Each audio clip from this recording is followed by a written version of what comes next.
Hey all, hope all is well. This is another video in the Road to Grandmaster series, and this one I'm going over my round 9 game against Jose Antonio Sande from the Open Portugal tournament in February 2019. If you've watched the recent videos, you know that I actually lost in round 7 and then drew in round 8 in a must-win game, and my GM norm chance was taken away. That being said, it has still been a reasonable tournament for me, and if I finish with a win, it'd still be a great tournament, in fact.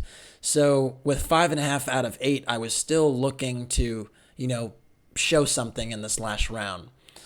My opponent was an FM and was a little bit on the older side, but, still a pretty formidable player, and I need to show my best. So I was going to try to do that. So I went in for d4, knight of 6, knight of 3, g6. And again, the age-old question when you see knight of 6 and g6 is it going to be a Grunfeld or is it going to be a King's Indian? It turned out it was a King's Indian. And as you know, I lost a game in the King's Indian in this tournament against Vitaly Bernadsky, my round 7 loss. And so I was kind of wondering, did my opponent have an improvement over that game? Because I did get a good position out of the opening, but I didn't really want to find out. So after d6, I went bishop e2, and this was also happened in the last game. But after c5, I actually was the first to be surprised. And this told me that, okay, maybe my opponent had looked at something, had seen something of my games, and I was kind of unsure of which way it was going to go, but my opponent surprised me first. So I castled, not going for these Benoni systems. You could play d5, and then the play transposes into a Benoni. And in these positions, you can actually decide whether to take with the c-pawn or the e-pawn. Everyone normally takes the c-pawn, and you get a very unbalanced structure, which is the typical Benoni structure. But you can also play e takes d5, and that's a little bit positional, and argue that you have a slight advantage based upon the space here. Oops. Yeah. So I prefer to actually go for the Maroczy bind structures because they're structures I thought I understand pretty well. So what I mean after the Maroczy bind is castles, c takes d4, knight takes d4, and now we see this Maroczy bind where you have the c4 pawn and the e4 pawn both bearing down over this break on d5. Additionally, what you have is a position where white has a little bit more space. And so, having a nice space advantage and the Maroczy bind I thought was worth it. And black really has to be quite active to kind of counteract against white's long-term plan of pretty much putting the pawns on light squares, putting the bishop on b3, queen on d2, rook c1, rook d1, and just taking a lot of space. So black decided to play in this position knight c6. That's a normal move. And actually, knight c6 actually is a veiled threat, which is actually knight takes e4. So for instance, if I played a move like h3, knight takes e4 would be much better for black because my knight on d4 is hanging, and so I can't just take the knight here because I'd lose a pawn. And if I take this knight, then there's actually knight takes c3 like this. And in this type of position is known to be very, very reasonable for black. And actually here, it would actually be much better for black because black took a pawn on the way of that journey. So you have to look out for those knight takes e4 tricks in the dragon type of structures that occur after a c takes d4. So I went for bishop e3, just defending this d4 knight. Then bishop d7 was played, queen d2, and now knight takes d4, bishop takes d4, bishop c6, attacking this f3 pawn, f3, and a5. And this is actually this position is actually a tibia. It's a position that's played hundreds of times. It's like mainline theory in the Maroczy bind, and basically the features of the position are as such. White has more space, to be sure. in the center, but black has traded one pair of minor pieces, which alleviates the space burden that black is dealing with. Or the space disadvantage, I should say. So typically, when you trade a few pair of minor pieces, the space that you lack is not as dangerous. At the same time, this a5 move gives black control of important dark squares on the queen side. So in a dream scenario, black is going to perhaps try to set up a dark square blockade connected with knight d7, knight c5, and just set up on the dark squares and say, okay, white, you have space, but I have the dark squares. And if you overextend, I'm going to kill you on the dark squares and take advantage of that. So that's kind of the way these positions go. After a5, I went b3. The long-term idea, again, with a5 as well, is to actually stop me from playing b4. So white would love to play a move like b4. I'm just backing up. The reason for that is, let's say h6 is played. If I get in b4 and even b5, I take more space, but I also make it difficult for this knight on f6 to secure an outpost on c5. So that's part of the other reason why a5 is important. So a5, b3, I protect my c4 pawn and get myself this nice Maroczy bind structure, right, that we talked about. Like that looks like this. Knight d7, potentially trading those bishops, getting the knight to c5, offering a trade. And usually in this position, most people actually go bishop e3, trying to keep these bishops on because, again, when you trade minor pieces, you're kind of helping out black's job a little bit. But I had a specific idea in mind. So I actually took on g7. And after king takes g7, I went king h1. And funnily enough, and my opponent actually knew this as well, I'd actually had this exact position before. I'd actually played it with white against international master Advait Patel about, I think, 5 or 6 months before this game in 2018 when I actually got my first GM norm. And I had a very specific idea here where I was able to force through a3 and b4. And if I was able to get a3 and b4 in this game as I was in the previous game, I knew that white had an advantage because this bishop on c6 isn't particularly secure and the knight on c5 is not secure. So the idea with king h1 is it's a prophylactic move to step out the way of eventual queen b6 check and get on with my plan of rook b1, a3, b4. So queen b6 was played. Rook b1, trying again to play a3 and b4. And I think in my game against Advait, I believe it went king g8. Or excuse me, no, I think it went knight c5, rook d1, and king g8. And in this very position, I think I played, what was it? Was it a3? I think it was a3 in this position. And the idea with this move was you might say, oh, the b3 pawn is hanging. Well, actually, it's not, because if you play knight takes b3, I actually have this amazing move a4, pinning the rook to the queen. And even though my queen is hanging, after knight takes d2, rook takes b6, you actually can see upon closer examination that the knight on d2 is actually trapped. So a little bit of home cooking that I had last year in June of 2018 that got me a nice position. And my opponent was actually aware of this game and decided to do something different, but to kind of challenge me in this line with an improvement.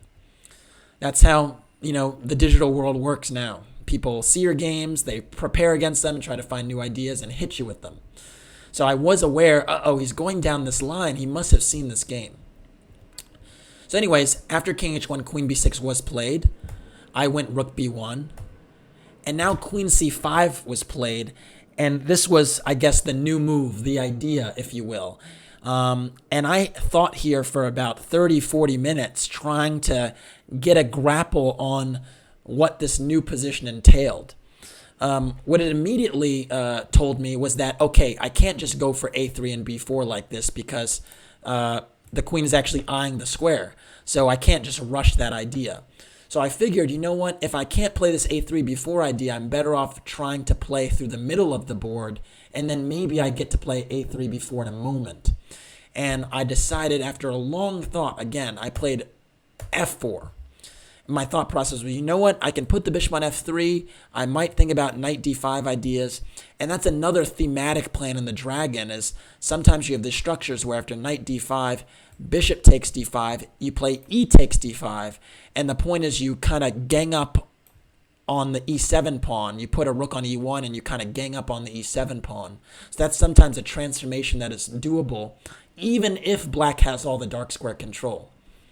And in fact, I was checking with the computer later, and the computer doesn't even mind knight d5 right away, with the idea of after bishop takes d5, e takes d5, king g8, f4, getting a very similar position where, you know, after queen b4, queen c1, you don't trade queens, rook e8, and a3, you eventually build up for b4, excuse me, but at the same time you think about rook e1 at hitting e7 and hitting the e7 pawn. So again, these are kind of the themes in this type of structure, and I went for f4, not rushing to put my knight on d5. So after f4, black played knight f6, hitting my e4 pawn, and I was kind of happy with that move because now the knight's going to f6, it's dragging itself away from the c5 square, and again, the knight was on f6 a few moves ago, so it didn't seem consistent to me. I went bishop f3. Again, the bishop is really well placed on this diagonal, and also controls these knight jumps, which sometimes can be annoying.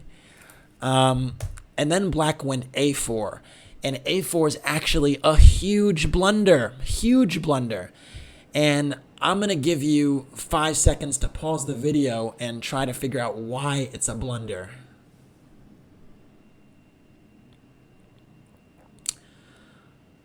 All right, hopefully you got a chance to pause the video and try to figure out why it's a blunder.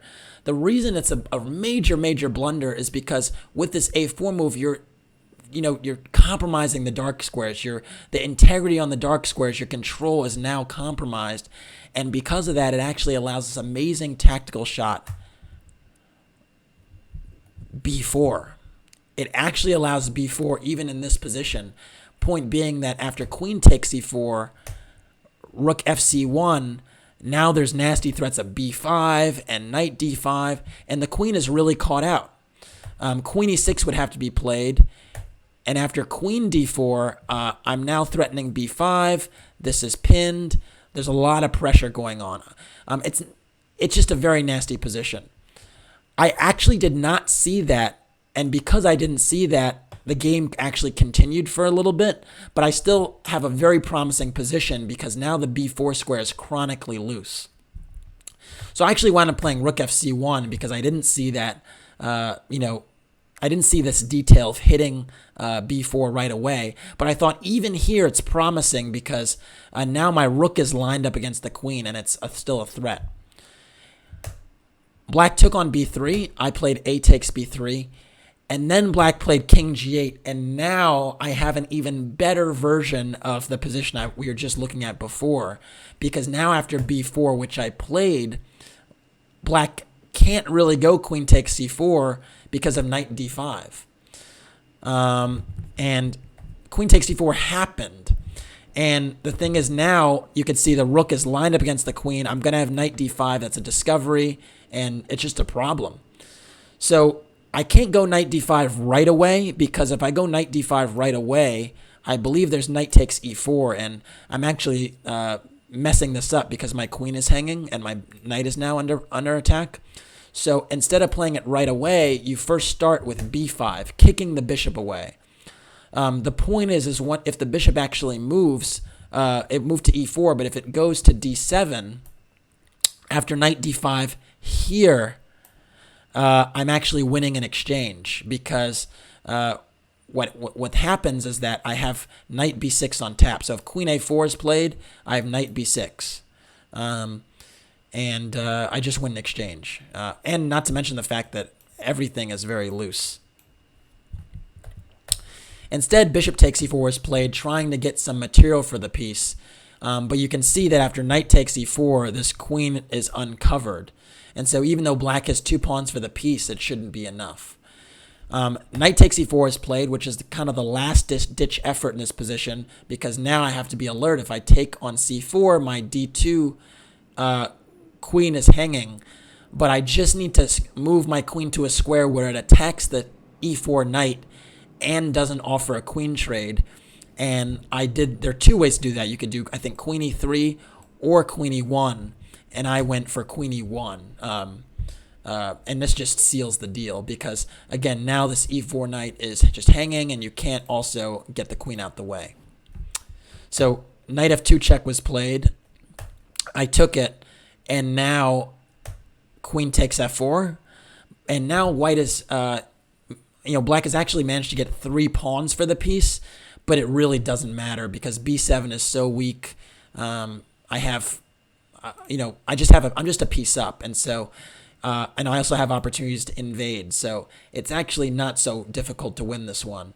I will say if the b pawns were off the board and this rook was on another square like b8 or something, it actually would be a little bit harder to win because I would only have these 2 pawns against these 5. And the issue with that endgame would actually be that my h2 pawn would actually be the wrong color square, the wrong color queening square for my bishop. So if everything was traded off, the h pawn and the bishop would not be sufficient to win the game, even against the lone king. So that's something to just be aware of in terms of bishop endgames, thinking about what the color the queening squares actually is, because you want the queening square to be the same color square as your bishop. That being said, the presence of the b pawns make this child's play, really. So I went queen e2 to get out of the pin, and now I'm actually attacking b7 and e7. And after rook b8, I just go queen takes e7, and this e7 pawn is so integral to black's pawn chain on the king side that the position just collapses. b6 was played. I went bishop c6. I really like this move because now I take away the e8 square from the rook, so the rooks can't even challenge me on the open files. My bishop controls the open files, and black's rooks are helpless now. I was really surprised my opponent didn't just resign here, but my opponent actually played on for quite a bit. So you can see some more technique. Queen e5, rook e1. Don't mind a queen trade, but it's going to be on my terms. I'm not going to help this pawn get to the rest of the pawns on the king side. So queen takes e7, rook takes, king g7, rook f1, not allowing the king out, keeping this pin on. Rook c8 doesn't really do anything. g4, trying to fix this structure on the king side. h5, g5. Now this king is in essentially proverbial jail because this rook is tied down to the pawn. My rooks are just ramming the f5 pawn. My bishop can go to d5. Total domination. h4, king g2. I'm just trying to get my king in the game now. No rush. d5. d5 is an interesting move. I think black was trying to just get the rook active. But I don't actually have to take it right away, so I just went rook d1 because I didn't want this rook to get active. Rook d8, rook d4. I thought this was kind of cruel, and I'm not gonna lie. Sometimes I do like to be a little bit cruel when I'm playing chess because now I'm taking away all counterplay. This rook on c8 only has 1 square. This rook only has 1 square on the d file. This king can only go backwards. This pawn is pinned, so very cruel. Rook d6, king h3, just attacking the h4 pawn, keeping everything under control. Rook e6, takes, king takes, king f7, king g4. Again, note this rook has no entry points to get into the position because I would just go h4. King e7, h4 now. Now I might even make another pass pawn on the g file. King d6, rook f4, rook g8, rook f6, nothing to see here. d4, bishop e4. Now my bishop is just controlling these 2 pawns, so they're actually not going anywhere. King e5, bishop g3. Again, just not allowing them to go anywhere. Rook c8. Now I took on g6. I didn't take a moment ago because I was, for a second, I don't know, I was just being a little sadistic, I guess. Rook c8. Bishop takes g6. Rook c1. This doesn't change the story at all. Bishop f7. Now I'm going to secure e6. Rook g1. King h5. d3. Rook takes d3. Rook takes e6. Again, I'm surprised that my opponent was still playing, but it is what it is. I can even give up the rook now for the d3 pawn. King f4. Rook d6. King e3. Bishop c4. And now my opponent finally resigned. Point being that if you go d2, I actually wasn't going to sack it. I was going to go just rook d3 check. And the point is, if you want to hold on to the pawn with king e2, now I just have rook g3. And now I'm just going to take this rook, and it's discovered check. So after king f2, now I just take like this. And then just play bishop b3 and hold the queening square in place. And then I just march mine up the board. All right, so I was glad to end this one with a win. It was definitely a great tournament for me, all in all. I was very disappointed with the round 7 loss, but 6.5 out of 9 is a good result. I think I came in 12th or 13th place on tie breaks and even managed to get, a little bit of money for the trip home. Not so much, really. Chess is not a money game. If you're playing chess for money, you're in the wrong business. But it was another step for me forward, which was nice, and a good recovery considering the disaster of the tournaments I'd played in January. So I was on kind of the recovery trail. That being said, a long way to go. A lot of different ways I can improve, and it's just the beginning. All right, thanks for following the tournament and watching the video. Please like and or subscribe to the channel. And if you want to support the Road to Grandmaster journey, please do so by making a donation via PayPal in the description below. All right, take care.